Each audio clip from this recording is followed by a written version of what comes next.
TV6 News. Some local 911 boards want Iowa Governor Kim Reynolds to veto a bill that would add a fee to their bottom line.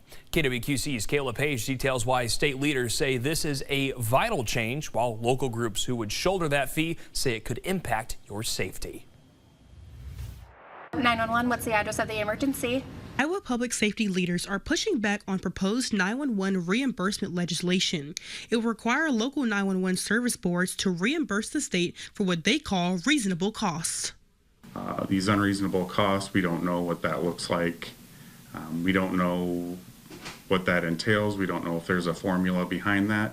There is a lot of unknowns at this time, and again, it would affect everybody across the state. Opponents say they're worried about being on the hook for an unknown amount of money.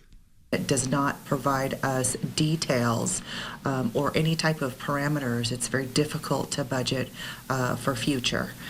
Whereas now we have a set cost, we know what to expect as far as reimbursement from the state. The fee is intended to help fund a $3 million statewide upgrade to the next generation 911 system. Right now, the state gets 40% of cell phone fees, leaving the rest to local boards. The state says that's not enough, but instead of upping the fee, the state wants to take more money from the local share, something our local leaders say they can't afford. If this was to come into play, this would be unexpected costs, which could hinder any up-and-coming projects. It could hinder hiring additional staff and personnel. It could be hindering upgrading the latest and greatest software to provide safety for the citizens of Scott County. Ketchum also noted that the funding shortfalls could lead to staffing cuts and slower emergency response times. We could have to limit the amount of dispatchers that sit on a shift. We might have to pull back on overtime.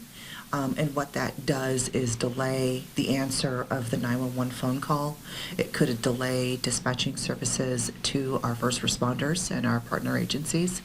It could delay training opportunities. It really is very impactful.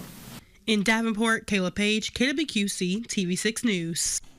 The governor has 30 days to make a final call one way or the other on this funding change.